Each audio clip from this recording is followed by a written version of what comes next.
ഇന്ന് തന്നെ ഡൗൺലോഡ് ചെയ്യൂ. കാണൂ നിങ്ങളുടെ ഫേവറേറ്റ് ഷോസ്. അവളുടെ ശരീരത്തിൽ ജീവനുള്ളപ്പോ അങ്ങനൊരു കാര്യം അവളെ ചെയ്യില്ല. അതെ, ജീവനുണ്ടല്ലോ. ഇനി അങ്ങോട്ട് വിചിത്രമായ ഒരുപാട് കാര്യങ്ങൾ കാണാൻ കിടക്കുമല്ലേ അമ്മേ. അതെ, ഭീഷണിപ്പെടുത്താനാണെന്ന് നിത്യയോട് ആരാ പറഞ്ഞേ? ഞാനതൊക്കെ എന്നെ അവസാനിപ്പിച്ചു. ഞാൻ പറഞ്ഞ വിശ്വസിക്കില്ല എന്ന് എനിക്കറിയാം. പക്ഷേ ഞാൻ കുറെ ആലോചിച്ചു. എന്റെ വാശി, എന്റെ ജയം, അതൊക്കെ മാറ്റിവെക്കാൻ ഞാൻ തീരുമാനിച്ചു. ഹരിയെ നിത്യയും പിരിക്കാന്ന് പറയുന്നത് എന്നെ കൊണ്ടല്ല, ദൈവത്തിനെ കൊണ്ടുപോലും സാധിക്കില്ലല്ലോ. അങ്ങനെ പരസ്പരം ജീവിക്കാൻ ഒരു ഭാഗ്യം വേണം. ഞാൻ എല്ലാം അവസാനിപ്പിക്കാൻ തീരുമാനിച്ചിരിക്കുക. എന്നെ കൊണ്ടുള്ള എല്ലാ ബുദ്ധിമുട്ടുകളും. എന്റെ ജീവിതത്തിൽ ഇത് ഞാൻ പല തവണ കേട്ടിട്ടുണ്ട്. അങ്ങനെ കേട്ടപ്പോഴൊക്കെ അതിന്റെ പിറകില് നിങ്ങളൊരു ചതി വരാറുണ്ടായിരുന്നു. എനിക്ക് താല്പര്യമില്ല ഇത് കേട്ട് നിൽക്കാൻ. നിത്യ, എനിക്ക് പറയാനുള്ളത് ഒന്ന് മുഴുവൻ കേക്ക്. താൻ ഇരിക്കേ.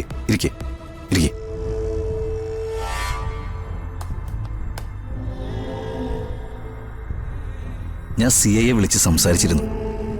എന്റെ കംപ്ലൈന്റ് ഞാൻ പിൻവലിച്ചു. നിത്യയ്ക്ക് ഇനി ഹരിയെ കാണാം. എവിടെ വെച്ച് വേണമെങ്കിലും കാണാം. ആരും തടയുമില്ല, ചോദ്യം ചെയ്യില്ല. പറഞ്ഞത് വിശ്വസിക്കില്ല എന്ന് അറിയാവുന്നതുകൊണ്ട് ഞാനതങ്ങ് എഴുതി വാങ്ങിച്ചു. ഞാനത് തരാം.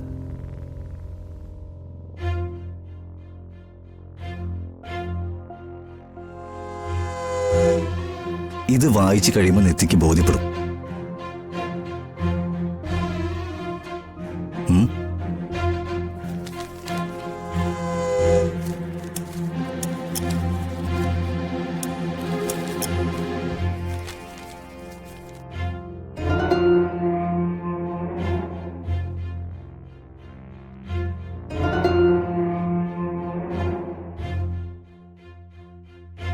മുഴുവൻ വായിക്കേ.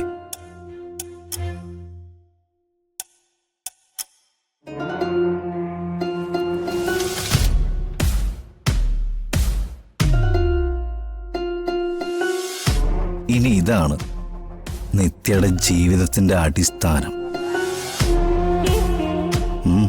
എങ്ങനെയുണ്ട്?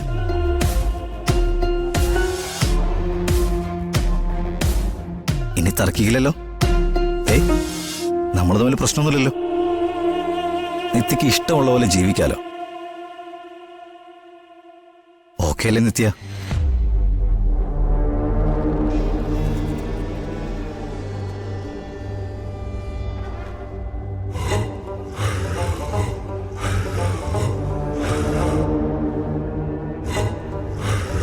രാമകൃഷ്ണേട്ടാ, കാണുന്നില്ലല്ലോ അവരെ. സുജാത പേടിക്കാതെ, ഞാനൊന്ന് പോയി നോക്കാം. അയ്യോ, രാമകൃഷ്ണേട്ടൻ തനിച്ചോ? എന്താ സുജാതെ, എന്നെ പീഡിപ്പിക്കാനുള്ള വലിപ്പമൊക്കെ സുജാതയുടെ മകനായിട്ടുണ്ടോ? അങ്ങനെയെങ്കിൽ അവൻ വഴി വെച്ച് കുത്തിമാരത്തട്ടെ എന്നെ. സുജാതെ, എല്ലാ കാലവും പേടിച്ചിരിക്കാനൊന്നും പറ്റുകയല്ല. ഞാൻ പോയിട്ട് വരാം.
തേടിപ്പോയ ആളെ കിട്ടിയല്ലേ? പിന്നെ കിട്ടാതിരിക്കോ അച്ഛാ? ആരാ പോയേ? ജയാർ. ജയാർ ഒരു കാര്യത്തിന് ഇറങ്ങിയ അത് പൂർത്തിയാക്കാൻ ജയാറിന് അറിയാം. വഴിയിൽ നിന്നും അവളെ ഭീഷണിപ്പെടുത്തി കൊണ്ടുവരാൻ നിനക്ക് ആരാടാ അവകാശം തന്നത്? ആര് ഭീഷണിപ്പെടുത്തി? നിത്യല്ലേ അകത്തിരിക്കുന്നേ, പോയി ചോദിച്ചു നോക്ക്. അച്ഛാ, നിത്യ സ്വന്തം ഇഷ്ടത്തിന് എന്റെ വണ്ടി കയറിയതും ഇവിടെ വന്നതും. അതിനവൾ മരിച്ചിട്ടില്ല. അവളുടെ ശരീരത്തിൽ ജീവനുള്ളപ്പോ അങ്ങനൊരു കാര്യം അവള് ചെയ്യില്ല. അതെ, ജീവനുണ്ടല്ലോ.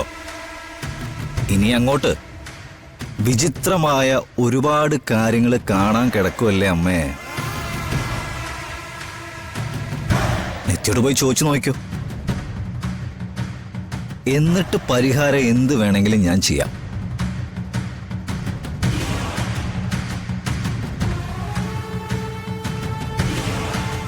എന്താ താനെന്നെ തുറച്ചു നോക്കിക്കൊണ്ടിരിക്കുന്നത്? ഇല്ല, ഇതിലും എനിക്ക് എന്തെങ്കിലും പങ്കുണ്ടോന്നാണോ? ഏയ്, ഞാനൊരിക്കലും നിങ്ങളെ സംശയിക്കില്ല. നിങ്ങൾ പുണ്യാളനല്ലേ? അച്ഛാ, നമുക്കൊന്ന് പുറത്തു പോകാനുണ്ടേ. ഞാനൊന്ന് റെഡി ആയിക്കോട്ടെ. നിത്യ